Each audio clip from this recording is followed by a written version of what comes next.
Assalamualaikum warahmatullahi wabarakatuh. Perkenalkan, nama saya Aisyah Putri Maharani. Saya bersekolah di SDN Pondok Kacang Barat 03. Saya akan menceritakan cerita rakyat berjudul Maling Kundang yang berasal dari Sumatera Barat. Maling Kundang. Dahulu kala di Padang, Sumatera Barat tinggal perempuan bernama Mande Rubaya. Ia memiliki anak bernama Malin Kundang. Ayahnya sudah lama meninggal ketika dia masih kecil. Dalam memenuhi kebutuhan sehari-hari, Mande Rubaya berdagang kue keliling kampung. Kue-kue lebih keras yang Malin agar banyak yang beli. Malin Kundang dikenal sebagai anak yang baik hati. Dia suka menolong semua orang yang memerlukan bantuan dan sampai dikenal. Dia suka menolong semua orang dan dia dikenal sebagai anak yang ringan tangan. Dia suka menolong semua orang dan dia terkenal sebagai anak yang ringan tangan. Aduh, berat sekali. Sini saya bantu, Bu. Tak terasa waktu terus berjalan. Malin Kundang menjadi pemuda yang gagah. Sedangkan ibunya semakin tua untuk memenuhi kebutuhan dirinya dan ibunya.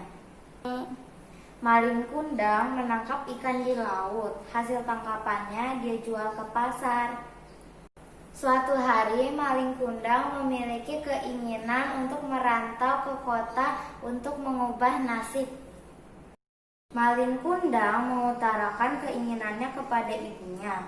Dengan berat hati, ibunya pun memberikan izin kepada Malin Kundang. Ma, aku mau merantau ke kota, boleh tak? Tidak usah lah Malin, nanti di sini ibu sama siapa? Bolehlah Ma, supaya kita jadi orang kaya. Ya sudahlah Malin, kalau ini keinginanmu. Akhirnya Malin Kundang dan beberapa pemuda lainnya pergi merantau menaiki kapal. Mande Rubaya dan orang tua yang lainnya melepas kepergian anaknya dengan linangan air mata untuk pergi merantau ke negeri seberang mengubah nasib dirinya dan keluarganya. Hati-hati Malin, anakku, hati-hati di sana. Setiap pagi dan sore, Mande Rubaya selalu pergi ke pantai apabila ada setiap kapal yang merapat di pantai air manis.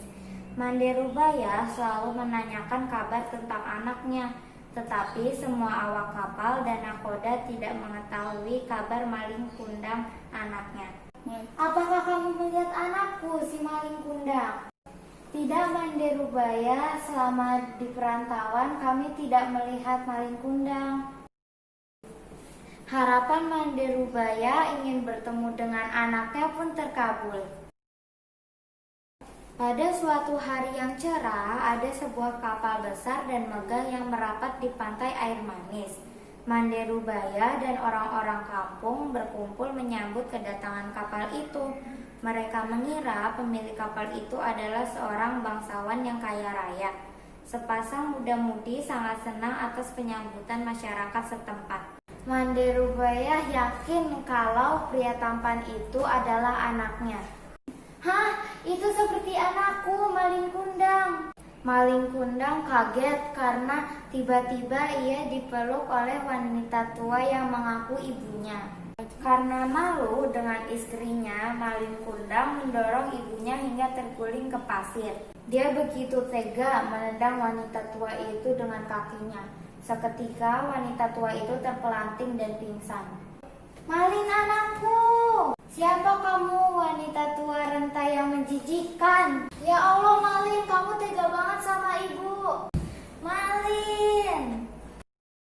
Mande Rubaya sadar dari pingsan. Dia melihat sekelilingnya sudah sepi. Dia melihat kapal Malin Kundang sudah berlayar kembali. Hatinya sakit atas perbuatan anaknya. Dia pun mengangkat kedua tangannya dan berdoa kepada Allah. Ya Allah, jika dia bukan anakku, aku maafkan perbuatannya. Jika dia anakku, aku mohon keadilanmu. Allah mendengar doa ibunda, seketika cuaca pun berubah. Yang tadinya cerah mendadak berubah menjadi gelap gulita. Hujan pun tiba-tiba turun dengan derasnya.